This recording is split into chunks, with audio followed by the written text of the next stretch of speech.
First, we told you about a Wisconsin farm selling 3,000 beagles a year for science. They're born to die. Now, we know who's buying them.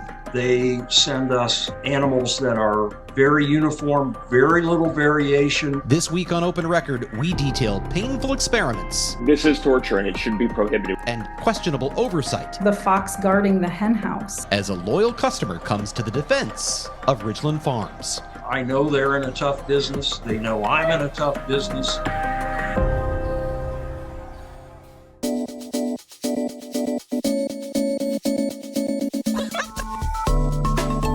From the FOX6 studios, this is Open Record. I'm Brian Polson, joined here by Open Record's executive producer, Sarah Smith. Hi, Sarah. Hi. And once again, we are joined by Contact 6's Jenna Sachs. Jenna, thanks for coming in again. No problem. We are recording this episode on, what is it? It's Thursday, April 3rd, right? Yeah, Thursday, April 3rd for release the very same day. And also today, we're going to be publishing a news story about Ridgeland Farms exclusively on Fox Local, our digital platform on both mobile and smart TVs.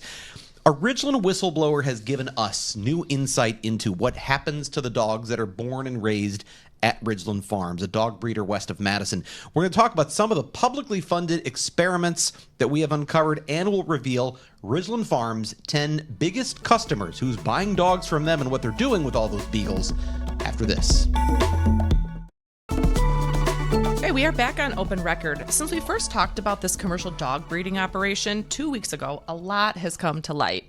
And we're going to start by talking some of the research records that you've reported on. Yeah, so we were here 2 weeks ago in this very room talking about Ridgeland Farms, this dog breeding operation where they breed beagle puppies, purebred puppies for scientific experiments.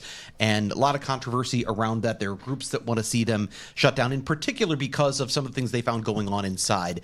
There was testimony last fall from former employees who said that there were these painful cherry eye surgeries where they do routine surgeries on these beagles' eyes without any kind of local anesthesia, other than maybe they are now saying a topical anesthesia of some kind. And these were non-veterinarians performing them. So that was the original story, concern about the possibility of animal cruelty going on, not to mention these dogs being kept 24 hours a day in cages with very little human contact. After that, we heard from a group that we had interviewed in the first story called the White Coat Waste Project. I always find it hard to get that out without tripping over my words. Yeah. But White Coat, referring to lab coats, and waste, government waste, they are a nonprofit against animal testing, but particularly against government-funded animal testing. So White Coat Waste, they've got some resources, and they've used that to file a lot of FOIA requests, Freedom of Information Act. So they are obtaining public records on publicly funded experiments, many of them at universities, and finding out what are they doing with all of these dogs. And they look at other animals as well, but they've really been focusing a lot on beagles because Dr. Anthony Fauci, who's become very high profile since COVID-19, was in charge of and National Institutes of Health at the time, in charge of that, distributing that public funding, and they were one of the targets of White Coat Waste. Well, among the things they found was an experiment at Kansas State University back in 2021. They were taking beagle puppies and subjecting them to live ticks that had diseases. In one case, Rocky Mountain spotted fever. It's a deadly disease for both dogs and for humans. And they were testing how they would react to different possible vaccines, different dosages of vaccines, or no vaccines at all. And White Coat Waste exposed this, put this out there publicly, and a couple of years later, that research was moved to the University of Missouri. Happens to be my alma mater. University of Missouri does a lot of agricultural experimentation. The researcher in charge of it moved from KSU to Mizzou. We don't know if it was to get away from the publicity or if it was just a new job opportunity. What we know is they took the dogs there and started doing more tick experiments at Mizzou. It was after our first story a couple of weeks ago that White Coat Waste came and said, we've got new documents that show where the dogs came from. We now know that these experiments that are highly controversial, very painful to the animals, led to a lot of pain and suffering and ultimately death of these animals, that these were dogs that came from Ridgeland. So they've connected the dots. They were born and raised at Ridgeland. They're sold to either Kansas State or Mizzou. They go through these painful experiments, and they ultimately are put down. At least many of them are put down. So it was really the first time we've seen that sort of connection from end to end. So then how many dogs did they use for this experiment in particular? Like, what did that experiment look like? Well, and it's interesting because there are so many different grants that keep coming out year after year that apply to the same research, and it's hard to track exactly, but they have as part of this project, they've said that ultimately they plan to use about 400 dogs. The one we looked at, the records we looked at, were specifically one phase of this where they used 40 dogs. And I think I had said earlier that all 40 were from Ridgeland. I believe 37 of them were from Ridgeland. I'm not sure where the other 3 came from, but the vast majority were Ridgeland beagles. And most of those beagles, more than half, had to be put down at the end because they had suffered disease and symptoms to the degree that researchers felt, the veterinarians who were a part of that research felt that the only humane thing to do at that point was to euthanize them. Oftentimes that happens by design. They'll euthanize animals in a study because they want to measure the levels of toxicity in their various organs. Sure. In this case, that wasn't actually necessarily the plan. They had to assess, are these dogs healthy enough to adopt out at the end, which they did for, I think, about 18 of them. But 22 of the 40 dogs that were involved in the study had to be put down. And obviously groups like White Coat Waste say that is proof of what they call animal torture or mistreatment. Do we know anything about the level of pain the dogs experience? Do they measure that in the labs? They do. And in fact, the USDA, which oversees this under the Animal Welfare Act, the USDA, U.S. Department of Agriculture, they follow this. And one of the things they require laboratory researchers who do animal research to do is they require them to classify when an animal is going to go through an experiment. They have A, B, C, D, and E, or 5 classifications of pain, essentially. The first, A, is we've got them in-house, but we're not actually doing any experimentation on them this year. B would be we're doing experiments, but they involve no pain or suffering or distress at all. C, we're starting to see maybe some pain or distress involved. Class D is kind of one of the higher pain categories, but they're still giving the dogs pain relief, anesthetic, things like that, analgesics, things to lessen their suffering. Category E, which is the most severe, is rarely used, but when it is, it involves not only the highest level, what some call max pain experiments, they also intentionally are withholding any sort of pain relief or analgesics. And the reason for that is if you think of how clinical trials work for humans, you have to have a control, right? You have to compare what you're testing to something that doesn't get what you're testing. So you're testing a vaccine, we need some dogs that get the vaccine and the disease, and then some dogs that get the disease only. Well, to do that means you have to subject those dogs to the full, complement of whatever symptoms come with that disease, and in some cases that makes them very sick or leads to death. Well, and in this one, the ticks were actually strapped to the dogs. Yeah, these are. I mean, it's one of the. It's hard. I'm not a researcher. I'm not a scientist. I'm sure they do a lot of things that we would probably go, oh, that's kind of creepy. But when you see live ticks that are put into a containment chamber, they then take an industrial adhesive. They shave the dogs. They strap and glue that to the dogs so where the ticks can access the skin. And dogs, naturally, what are they going to do? They're going to feel that. So they're going to try to... So what they do if the dogs are trying too hard to get rid of the chamber, then they put what we know as the cone of shame, an Elizabethan collar on their necks to make sure that they can't keep the ticks from feeding on them. And ultimately, that's how they are, they get the disease. So the disease gets in... These are diseased ticks that feed on the dogs, give the dogs the disease, and then they measure symptoms over time. First, ones that get this treatment versus that treatment versus no treatment at all. 6 of the Ridgeland dogs were placed in that category E. I think nationwide in 2023, there were something like 450 dogs total that were in a category E experiment. So as White Coat Waste puts it, they're saying they kind of connect the dots and say that means Ridgeland Farms is selling dogs for some of the most painful experiments in America. That's what they said. That's what their vice president said in our story. And obviously, I assume the counter argument is that humans benefit from this research with our medications and our vaccines. You mentioned federal funding earlier a bit. Right. Could you tell us more about that? Yeah, so the National Institutes of Health does they fund a lot of research, both private research and public research. And they, this is often for things that are meant to lead to it could be treatments for animals. It could be that they are paying for funding for a medication to help, with tick diseases in dogs, for instance. Or it could be oftentimes pharmaceutical companies want to... Universities are more doing basic research. We're learning how things work and not necessarily working for a pharmaceutical company. Private labs work for pharmaceutical companies. And they're doing research where they're testing a drug that they think works, but we want to find out first how animals handle this. Maybe they start in mice. And from mice, they go to something larger that mimics more of the human body and the human set of organs. They often go to dogs or cats. And then after they've proven that this is safe and effective in dogs, then the FDA will say, now you're ready for human clinical trials. And ultimately, that can lead to some sort of a therapy or drug that we end up taking. So this is part of the process. And for a long time, it has been. And we'll talk a little bit later on about why there are some who say, this is outdated, that it doesn't actually work very well, that most of the time these animal tests don't apply very well to humans. There's some controversy over that. But they will say there are alternatives, and we'll talk about some of those alternatives later in the podcast. Can we talk a little bit about that toxicity study of the COVID-19 drug and kind of what that led to? That's right. We talked about the ticks at Mizzou. But there was another study that White Coat Waste obtained records for that also involved Ridgeland dogs, and this was in Chicago at the Illinois Institute of Technology. Speaking of a public institution that does a lot of publicly funded experiments, they do tens of millions of dollars of experiments that are funded by the federal government, IIT. And in one case, they took 38, I believe it was, Ridgeland dogs through 2 different phases of an experiment where they were testing. This was back in 2020, and you remember what was happening then. We're all going through the COVID-19 pandemic, and there was a race to come up with some sort of a treatment or vaccine for that. So at that time, IIT was studying one possible experimental drug to treat COVID-19. And before they could test that in humans, they tested in dogs. And in that study, they essentially put masks on the dogs, and for 60 minutes at a time, up to 60 minutes. I think sometimes it was 30, sometimes it was 60. And they just forced them to breathe in this experimental drug.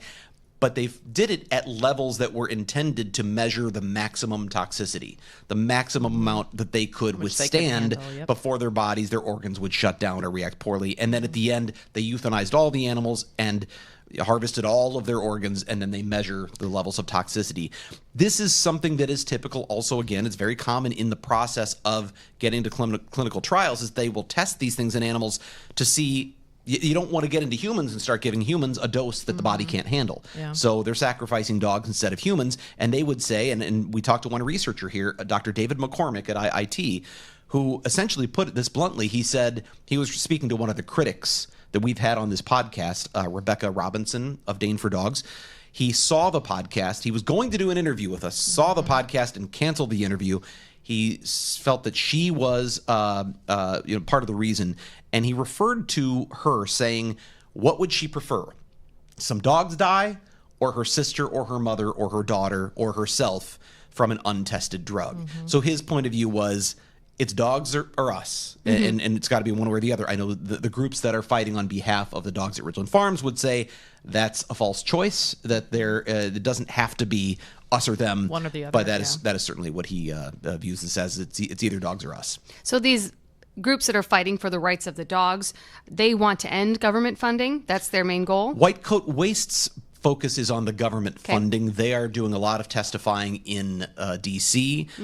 And asking the Trump administration, they're appealing to them to cut $20 billion in funding for animal research across the United States. Here locally, we have groups like Dane for Dogs and the Marty Project that are focused more on where these dogs are being bred and sold from, the people who are essentially manufacturing these animals for this research, and that's Ridgeland Farms. So those groups are focused more on the way these animals are being treated at Ridgeland Farms, where they're confined in cages with very little human contact, and then are subjected to some of these very painful surgeries, for instance, by non-veterinarians with no pain relief. That's what they've been focused on, and they've been trying to get government agencies here in Wisconsin to do something about it. And of course, we've talked about there are still investigations pending. So one of the things with the investigations that I always find so fascinating when you do these stories is that you do the story and it's like an onion. And so you do the initial investigation and people are kind of coming out of the woodwork, and that's exactly what happened here. There's a lot more that's been happening since we aired our initial story and talked about it here. A whistleblower leaked some internal Ridgeland Farms data to the FOX6 investigators. And one of the things we found in that was how many dogs die before they ever leave the farm. But we also found out who's buying those dogs, something you asked us to answer. And we're going to talk about that right after this. And welcome back to Open Record. There has been a lot of public response to these stories, and you have a lot of information coming in about it, Brian. You also got some information from a Ridgeland whistleblower. What did we learn from this person? And it's really interesting. You talk about a lot of information coming in. This is one of those stories where since we first reported on this a couple of weeks ago, it's been like drinking from the fire hose. There are groups that have been following this for years who have been looking for some sort of an outlet for people to pay attention. And once our story aired, it got so much attention and viewers were so interested, and it's been shared far and wide that many different people are coming out and saying, hey, we've got this. Can you look into this too? Can you look into that as well? Here's some records. I haven't had to file any open records requests, or very little, other than a couple of things I filed with the Veterinary Examining Board and Department of Agriculture, Trade, and Consumer Protection, but others have done this work and they're bringing it to us. One of them was a whistleblower from inside Ridgeland Farms who got access to some information, and they sent us that information with the agreement that we would not reveal this person's identity. And the first thing we reported in our initial story was the number of dogs that never make it out of Ridgeland Farms in the first place, the number of dogs that die still while they're at the facility. And there was a particular spike in these deaths. It looked like through the data that this averages maybe about 5-6% of the dogs per year. When you have 3,000 to 4,000 dogs, that's still hundreds of dogs that are born and die right there in the facility. But in 2020, there were more than 500 deaths reported within Ridgeland's own internal database. 522, I believe, was the number. But they also list the cause of death. And the number one cause, far and away, was something called enteritis. And I didn't know what that was, so I look it up. It says that it is an inflammation of the small intestine caused by things like contaminated food, contaminated water. So we thought, did they get a batch of bad food? I don't know what it was. Ultimately, Ridgeland Farms did respond to an email, and their attorney got back to me and said that it was a parvovirus outbreak. And that is something that can spread very quickly. It's highly contagious, a disease in dogs that does attack the small intestine. And they said that it was contained, but that it still led to what he said was, quote, under 400 deaths. That's a lot of, I hate to put it this way, it's a lot of dead dogs. It is, yeah. 400, right? Sure. More than 500 that died in a year. So that was one of the first things we found. But there was something else that we are just going to be reporting on as we publish this podcast the day we record it. Fox Local exclusive, we've obtained a buyer's list. That is, who are the customers? And when we did our first story a couple of weeks ago, one of the first questions we got, or one of the most common questions we got from viewers, we had put up a QR code, said, ask us what you want to know. One of the most common questions was, where are these dogs going? Yeah. Who's buying them? What are they doing with them? Right. And we answered some of that with the white coat waste records that showed what was happening at Mizzou and at IIT, but that's just a snapshot. We ultimately got a list that was leaked to us of these top, and we have the full list. We are going to release the top 10 biggest customers. And the reason for that is these customers are, number one, not doing anything illegal. I want to be very clear. They're not doing anything that is against the law. They have every right. These are legally bred and legally purchased animals. But we wanted to know, what are they doing with them? Are they still customers? This data actually comes from 2019 and 2020. Are they still customers? Are they still buying the dogs? And if so, why? What do they do? Number one on the list was a company in Fort Atkinson, Wisconsin called NASCO. And it wasn't clear to me exactly what NASCO does. The best I've been able to tell is they have an education, NASCO education, that provides a lot of training materials for teachers. And it appears, I'm not clear yet on what exactly they're doing with these animals, other than it seems they may be providing them in some way for teaching purposes for budding veterinarians. Sure. I don't really have the answer, but they have a biological officer who essentially is involved in purchasing and handling the live animals. So they're number one. I think over the 2-year period, there was something like 1,700 dogs that they purchased from Ridgeland Farms. Number two, a laboratory that does research and development in Athens, Georgia, TRS Labs. Don't know much more. I imagine that's pharmaceutical research. IIT in Chicago was number 3 over that 2-year period with it was several hundred dogs. I don't have the numbers in front of me. We knew IIT had them for the one experiment. Now we know that they've been buying them routinely for a long time and probably will continue. Eighth on the list was LabCorp in Madison, which we talked about. Right. They have thousands of beagles, thousands of dogs, but it seems as though only a small percentage of them actually come from Ridgeland Farms. The rest, or else they'd be the number one buyer. The rest of them come from somewhere else, likely a company called Marshall that is the biggest breeder of beagles for research in the country. That is up in the Northeast. And then number 9 was one called East Tennessee Clinical Research. And that one is the only company that actually responded to our request for comment. It's important to note, you did reach out to all of these. Yes, I'm sorry. Right? We reached out. That's why we're only releasing the top 10. Yep. I wanted to reach out to every one of these companies and give them an opportunity to say, what are you doing? Do you want to talk about it? Would you like to do an interview? And only one responded, and that was East Tennessee Clinical Research. What did they say? Yeah. Well, that's so they said a lot, actually. Yeah. Dr. Craig Reinemeyer, he's a lifelong veterinarian. He founded this company. First of all, when you say East Tennessee Clinical Research, what do you picture? If you try to picture their headquarters, what do you picture? I mean, labs? I don't. Labs. I mean, what kind of a building? What kind of an area do you? I imagine. middle of nowhere. I don't middle of know. nowhere. Yeah, like rolling hills. Okay. And then there's Okay. See, I just hear East Tennessee Clinical Research, and I think it's in like an office building, a laboratory in a downtown area. Oh, right. No, there's a farm out in the middle of nowhere. Sure. Okay, It's yeah. west of Knoxville. It looks a lot like Ridgeland Farms, where it's out in the middle of rolling hills, as you described. It looks like a horse ranch, and in fact, it is. Okay. They raise horses. They do testing on horses, but they do a lot of testing on dogs. And the Craig Reinemeyer had replied to me with answers. Actually, his daughter, who is president of the company, replied to me with answers to a few questions that said, not only are we customers still, we are, loyal customers, and yes, we, think they're doing a great job and that sort of thing. And I said, would you be interested in doing an interview? And the response I got was, yes, sir. And let me put you in touch with Craig, who's our lead science officer. Well, he's the founder of the company, Craig Reinemeyer. So I said I'd like to do an interview, and he first got back to me and he said, I'll do a Zoom. You can record it, but I don't want any images. I don't want you to see him. He didn't want me to show his face. And I said, well, this is a visual medium. This is television. So can we? And reluctantly he said, all right, fine, sure. Yep, Okay. I'll do it. And then once he did, I'll give him a lot of credit. Craig Reinemeyer said, nobody else wants to talk about this.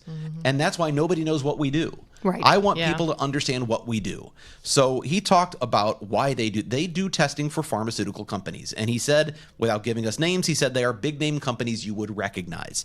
And he says the way the FDA has set this up for many, many years is this is part of the process. He said the FDA wants us to test in animals before you can get something into humans, and we're just following the rules, and this is what we do. Now, I did look up, USDA maintains records for each laboratory that does animal testing. We talked about those pain categories.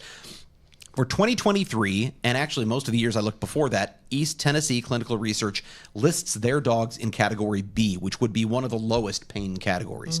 Or maybe it was C, but I didn't see any that were in category D or E. So they are not doing max pain experiments. Sure. That doesn't mean they aren't doing experiments that are fatal. And some of the people I've talked to say even if they're not the most painful experiments, these dogs didn't ask to be lab animals. They didn't ask to be born this way and put through all of this. And some of them, in fact, at the end are still euthanized because, as he put it, that's required by FDA in some of these cases to get the toxicity readings and things that they need from the organs. But so he does say that they do try to minimize pain to the animals, but that euthanasia is necessary so that these organs can be tested. And he did say that in his view, even in some of these experiments where there's more pain involved, he believes that animals that go to the vet to get, spayed or neutered go through more suffering and pain than they do in many of these lab experiments. That was his word. We'll hear from someone who probably doesn't quite agree with that here in just a few minutes. Is there anyone who oversees those labs and makes sure the animals are treated humanely while they're being tested? That's one of the main points that Craig Reinemeyer wanted to make, was he says people don't understand how heavily regulated this industry is. Now, the USDA is probably the biggest player in that, and there are local regulations and other things as well. But one of the things in the animal welfare law that's supposed to add a layer of oversight is that every research institution that does animal research is supposed to have something called an Institutional Animal Care and Use Committee, IACUC. The people involved, people who know it, call it an IACUC. IACUCs are supposed to ensure that the protocols that are proposed for a test minimize pain, that they are doing the very least they need to do to these animals to subject them to any kind of distress, that they comport with federal law and animal welfare regulations. But many of the critics who look at this say those IACUCs are largely made up of insiders. They're usually people who work at the institution who have some sort of a vested interest in the research. There are some rules and regulations around what would constitute a conflict of interest, but one thing we found in the case of East Tennessee Clinical Research apparently is not, under the law, a conflict of interest, but you decide for yourself. When I'm talking to Craig Reinemeyer, I mistakenly said, so are you the chair of the IACUC at your facility? He said, no, that would be a conflict. I'm the principal investigator. And I said, well, I thought I saw it in your email signature. And then I realized the email signature was his daughter's. His daughter, who is the president of the company, is also the chair of the committee that decides if the research her father is doing is acceptable. Now, that comports with federal law for what he says, but critics that I've talked to say that sure seems like a conflict. That seems like it, as one put it, the fox guarding the hen house. And they're not just referring to East Tennessee, but referring to all sorts of places where these IACUCs are made up largely of people who work there. Ridgeland Farms has the same setup. 4 of the 5 people on their IACUC work for Ridgeland Farms, but they meet all of the different elements that are required under the law, and their attorney made a point of us saying this is consistent with federal law, there's nothing wrong with it, and saying otherwise is misleading. So much is going through my head when we're talking about this topic because, people care about dogs because they're cute and cuddly, but there are other animals that they don't seem to care as much about, and there are plenty of animals that we eat. It's a circle of life, right? So a lot's going through my head. But for the people who want to protect animals, in all cases, especially in these, what kind of alternatives might be available when it comes to research? Are there other things we can do instead of testing on animals, or is this so critical that we need to keep this going? I think you're asking the ultimate operative question here, which is if the FDA says you need animal testing to prove a drug is safe, or let me step back, if the FDA says you have to prove a drug is safe and effective before you can put it into humans, how do you do that? Right. We know animals are one way. Some would say, and the person we're about to talk to would tell you, that's not a particularly reliable way of doing it. It's just the way we've always done it. The people who do that research would say that's not true. They think it's very reliable.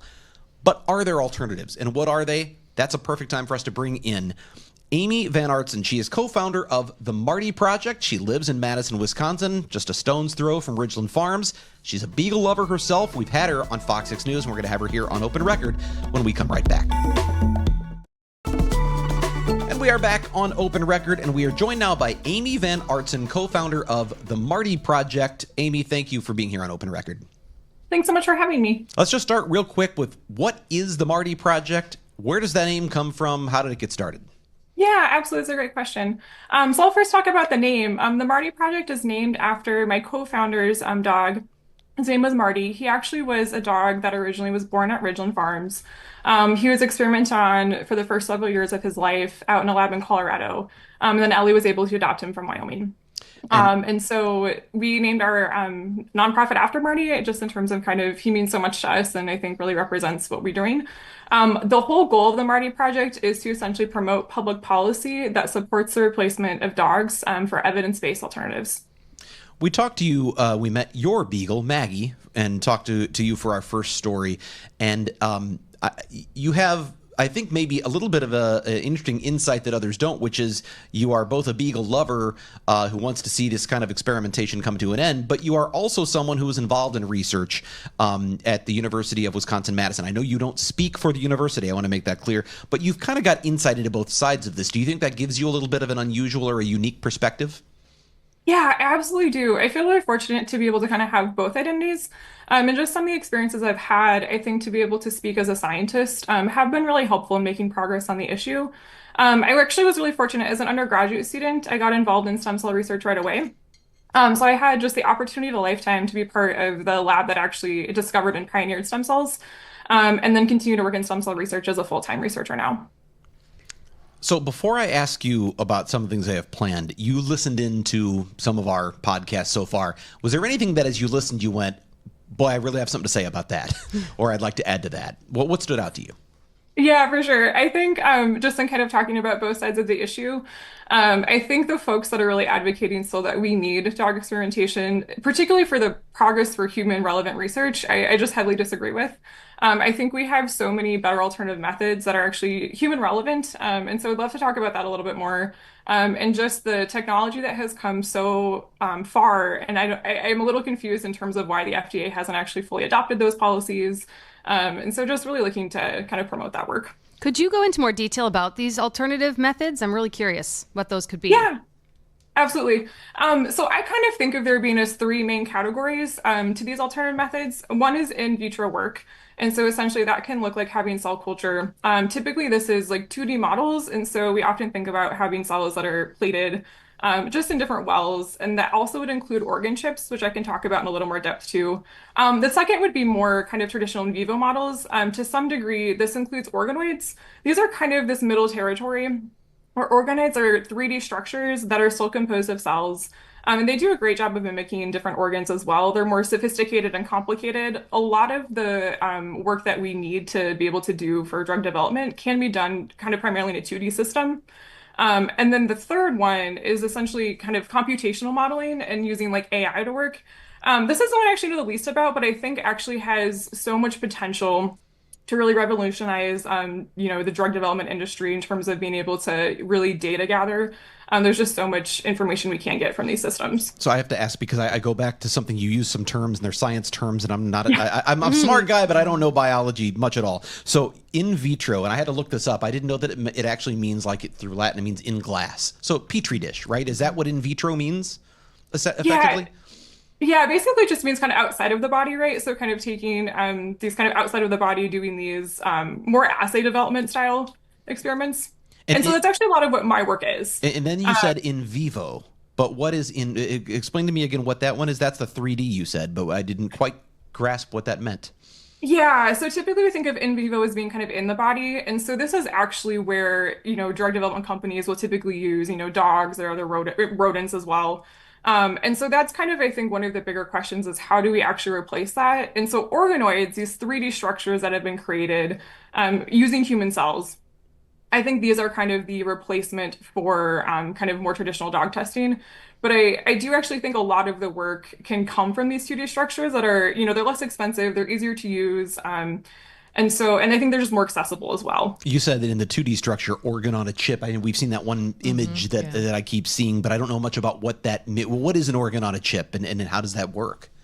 Yeah, I think the technology is just so cool. They're essentially kind of small, like almost USB size, essentially silicone chips. And on there, you can actually seed or essentially place different cells. And so we can do different like liver cells, you can do the kidney, you can model a pancreas. And on those systems, you actually can kind of put them into a device that then they are fed using like cell media. And so different metabolites. So we think about, glucose and insulin and things that cells would need in the human body. But one thing that's really cool about them is they actually can replicate like essentially the mechanical forces that we'd associate with like breathing and then also blood flow.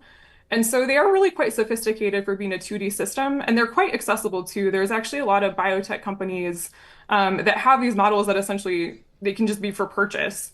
So Emulate is actually one of my favorite companies that has organ chips. I think their model is just really fantastic. How well developed are they? Are they effective when it comes to research, as effective as using animals?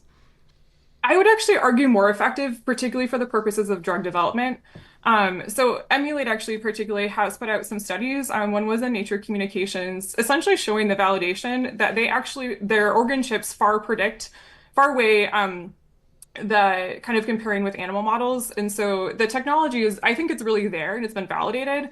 I think the issue that we continue to run into is getting the FDA to actually implement kind of the necessary processes so that companies can kind of go this alternative route and not need to use, dogs for their approval process. To that end, the FDA Modernization Act of 2022, this was something Congress passed that for the first time removed the language in federal law that said for a drug to be tested in humans, it first had to be tested in animals. Now it says that these non-clinical tests have to be done, which could be in animals or could allow for alternatives. So it's allowed under the law. But the FDA has to implement that law, which means they have to come up with all the rules and regulations of how that would work. How is that part of it going?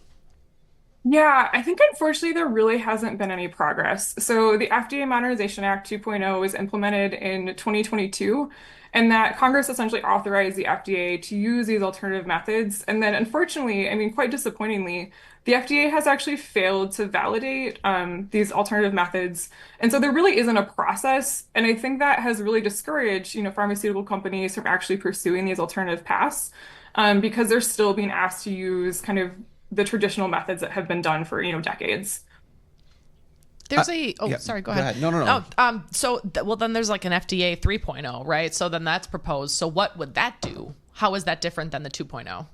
Yeah, so the idea with 3.0 is that would essentially kind of force companies to actually, and the FDA mostly too, essentially require non-animal methods are actually used instead.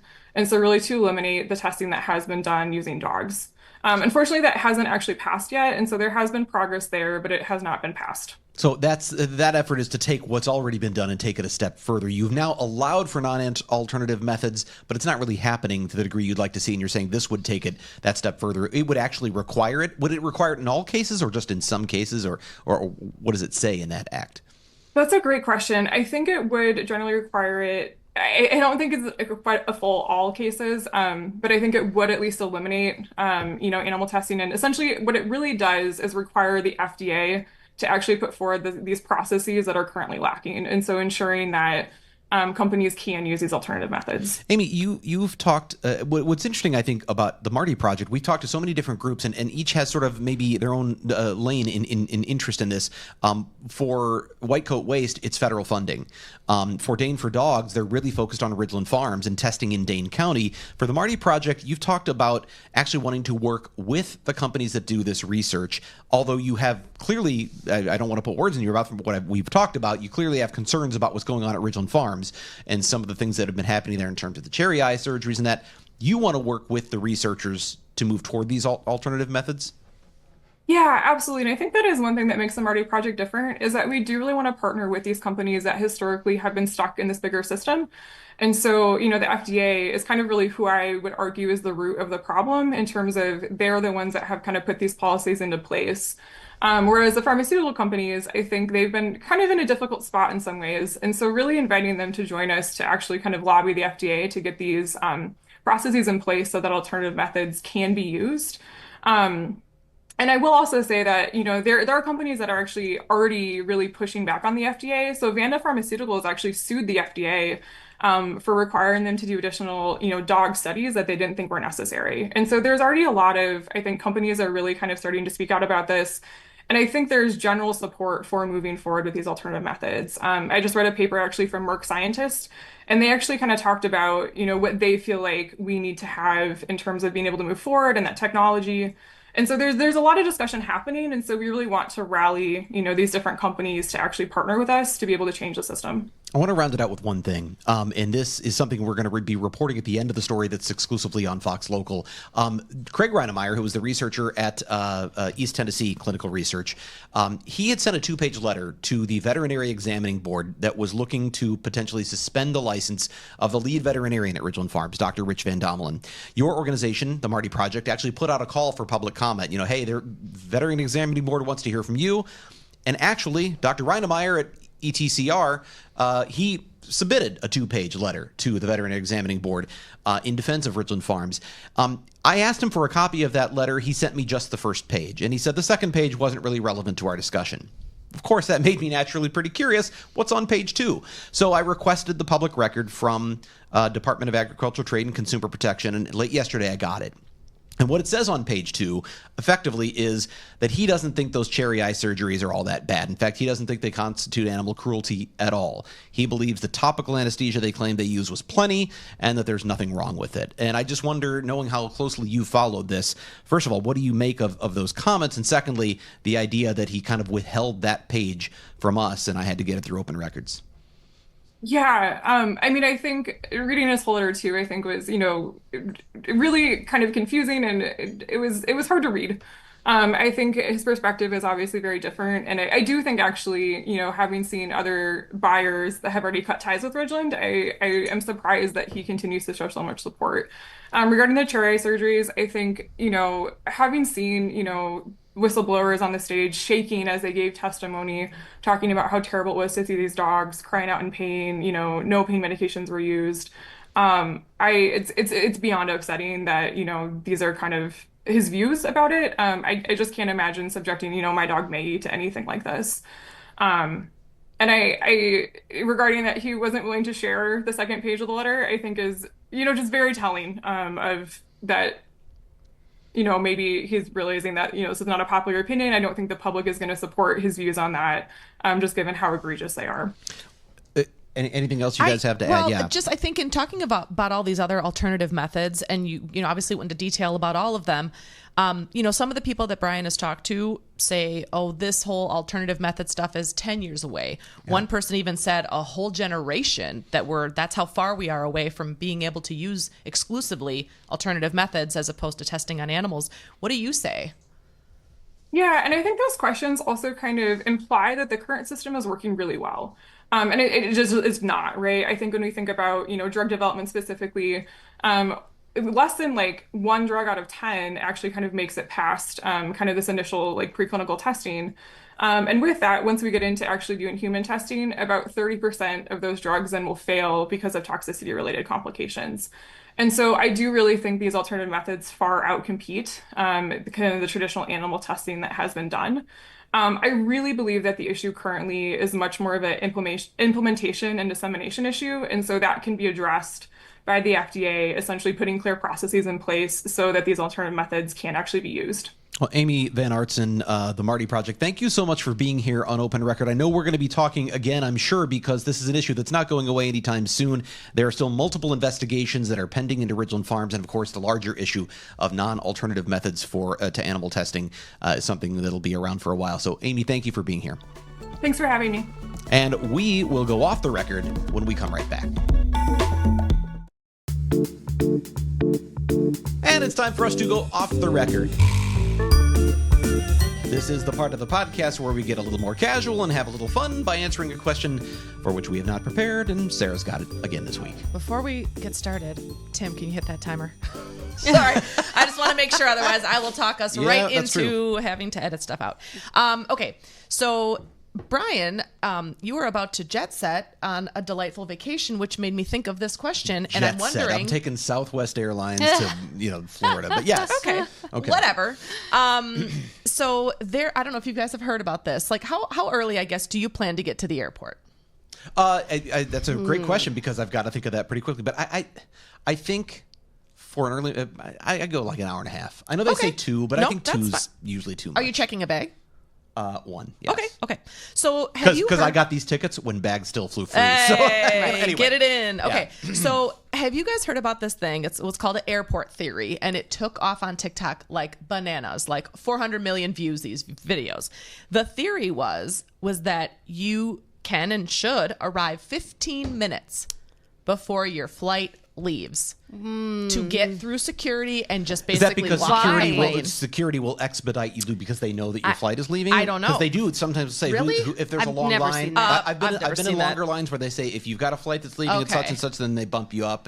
But then do like they also ask, pass. hey, what time did you arrive at the airport? Did you arrive with ample amount of time? And no, but people security? in line are like, you should have got here early. That's kind of like, it's human. like, yeah. Right. I will say, my husband and I had a situation recently where we took the kids to the airport, and I thought we were getting there 2 hours early, and we got there 1 hour early. Oh. And we got there just as they called our section to go on the plane. Yeah. So that, obviously this is Milwaukee. It's not the biggest airport in the country, but with 1 hour exactly, and I was nervous the whole time. And did you have to check bags? Because there's a cutoff for that, We did too. have to check a couple of bags. And sometimes, depending on like flight busyness and timing and stuff, you could get to that counter and go, oh my gosh, there's 25 people in front of me and I need to get these bags and get through. So, but the trend itself is like, get to the airport, you have total amount of time, it's no problem. And then of course all these people on these TikTok videos are like, there goes my plane. I was going to say, the 15-minute theory, I kind of hope that if you're trying that one out, that you just, that you know have, what, like, miss you're your okay flight. missing it, right? Because So, that's not but then it gets idea. me thinking about, then there's like the Onion articles that are like, Dad gets to airport 4 hours early. God bless my wife, who's probably tired of me talking about her on this podcast. But You know what? she's the one She does who's like, that. She should be on. She looks at the boarding time and is like, I need to be 2 hours before the boarding time to make sure, because there could be security, there could be things. And then she gets there, and she's going to have to stop and grab a Well, you have to cinnamon get bun a or something. snack I don't know. and Right? Yes, a exactly. coffee. It's just that the treat stakes yourself. are so high. I know. Like you miss your plane, the whole trip is thrown off. Jacked it's up. true. Yes. And then I think too that gosh, I just really lost Don't my get train me of thought. started on how early you have to stand up when they start calling for boarding. That's a whole other discussion we probably don't have time for. I know. don't stand up first because no. it drives me crazy. We're all getting on the plane. You got an assigned seat probably. But I'm I don't standing know. up and I might get on ahead of you, even though I won't. Anyway, all right, that's all we have time for right now. We're going to wrap things up when we come right back. All right, that's all the time we have for this week on Open Record. If you have a topic you would like us to discuss here on the podcast or an issue you think we should investigate for Fox 6 News, send us an email to fox6investigators@fox.com. As always, thank you to the people who make this podcast possible, most of all here today, Sarah Smith, Jenna Sachs, Tim Primo, who's there manning things behind the video switcher, and our chief photographer, Cale Zimney, and our editor, Dave Machuda, who's got to put all this together. With that, I'm Brian Polson. We'll be back next week.